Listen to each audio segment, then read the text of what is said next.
نحمدہ ونصلی علی رسولہ الکریم اما بعد فاعوذ باللہ من الشیطان الرجیم بسم اللہ الرحمن الرحیم وَلَقَدْ آتَيْنَاكَ سَبْعًا مِّنَ الْمَثَانِي وَالْقُرْآنِ الْعَظِيمِ، اور ہم نے آپ کو 7 ایسی آیتیں دی ہیں جو بار بار دہرانے کے لائق ہیں اور جو اپنی حیثیت میں خود ایک عظمت والا قرآن ہے۔ اس سے مراد اللہ کے رسول نے فرمایا کہ سورہ فاتحہ ہے۔ ایسی پیاری 7 آیتیں ہیں کہ بار بار دہرانے کے لائق ہیں، اسی لیے نماز کی ہر رکعت میں سورہ فاتحہ پڑھی جاتی ہے، اور جو اپنے مقام کے اعتبار سے خود ایک عظیم قرآن ہے۔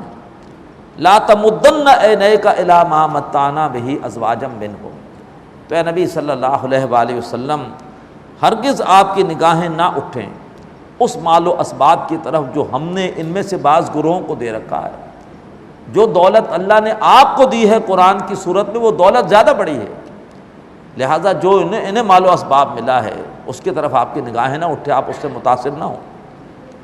وَلَا تَحْزَنْ عَلَيْهِمْ، اور نہ ہی آپ ان کے اوپر غم کیجئے، ان کی جو بھی گستاخیاں ہیں اس سے اللہ کے رسول کا دل دکھتا تھا کہ ان گستاخیوں کی وجہ سے یہ جہنم کے مستحق ہو رہے ہیں۔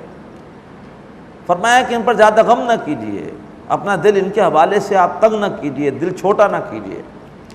وَخْفِضْ جَنَاحَكَ لِلْمُؤْمِنِينَ، اور اپنے کندھے جھکا کر رکھیے مومنوں کے لیے۔ مومن آپ کے پاس آئیں تو انہیں شفقت دیجئے، ان سے پیار کیجئے اور بڑی محبت کے ساتھ ان سے حسن سلوک کر کے ان کی تربیت کیجئے۔ وَقُلْ إِنِّي أَنَا النَّذِيرُ الْمُبِينُ، اور کہہ دیجئے، اعلان کر دیجئے کہ بے شک میں بالکل صاف صاف خبردار کرنے والا ہوں۔ کما انزلنا علی المقتسمین، گویا کہ ہم نے قرآن مجید نازل کیا ہے تقسیم کرنے والوں پر۔ کچھ ایسے لوگ ہیں جو بڑے با اختیار ہیں، ان کا اختیار ہے کہ وہ قرآن مجید کو تقسیم کریں گے۔ الذین جعلوا القرآن عضین، کہ جنہوں نے قرآن مجید کی کر دی ہیں بوٹیاں بوٹیاں۔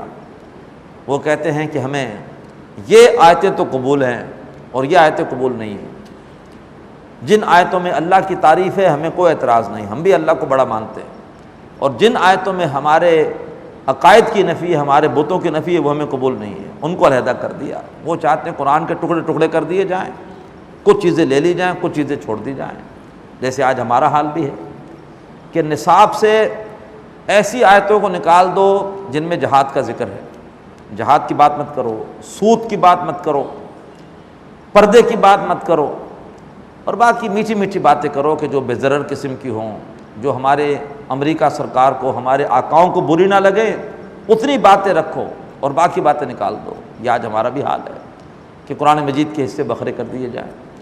تو فرمایا کہ گویا کہ ہم نے قرآن مجید نازل کیا ہے تقسیم کرنے والوں پر۔ الذین جعلوا القرآن عضین، کہ جنہوں نے قرآن مجید کے حصے بکھرے کر دیے ہیں، اس کی بوٹیاں بوٹیاں کر دی ہیں۔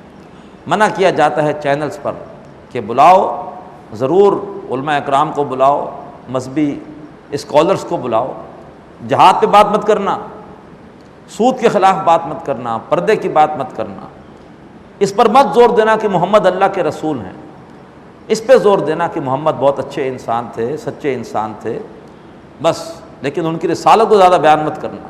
یہ اکثر و بیشتر ہمارے ہاں مسلمان ہیں، ان کے چینلز ہیں، لیکن یہ ہے کہ یہ باتیں انہیں پسند نہیں ہیں جو قرآن میں ہیں، بس قرآن سے اپنی پسند کی کچھ باتیں لے لی تاکہ نام بھی رہے کہ اسلامی پروگرام بھی ہو رہے ہیں، اور یہ ہے کہ اس کی روح بھی نکال لی جائے۔ فَبَرَبِّكَ لَنَسْأَلَنَّهُمْ أَجْمَعِينَ، تو اے نبی آپ کے رب کی قسم ہے ہم ان سب کے سب سے اس بارے میں پوچھیں گے کہ کیوں تم نے اللہ کی کتاب کے حصے بکھرے کیے۔ ایک حصے کو تم نے قبول کر لیا، اس پر عمل کریں گے، اور ایک حصے کو تم نے اپنی پیٹھ کے پیچھے ڈال دیا۔ تمہیں کس نے اس کا اختیار دیا تھا کہ تم اللہ تعالیٰ کے احکامات کے حوالے سے پک اینڈ چوز تم یہ روش اختیار کرو۔ فَوَرَبِّكَ لَنَسْأَلَنَّهُمْ أَجْمَعِينَ عَمَّا كَانُوا يَعْمَلُونَ، بس اے نبی قسم ہے آپ کے رب کی، ہم ضرور ان سے پوچھیں گے، ان سب کے سب سے پوچھیں گے اس عمل کے بارے میں جو وہ کرتے رہے۔ بارک اللہ لی ولکم فی القرآن العظیم ونفعنی وإیاکم بالآیات والذکر الحکیم۔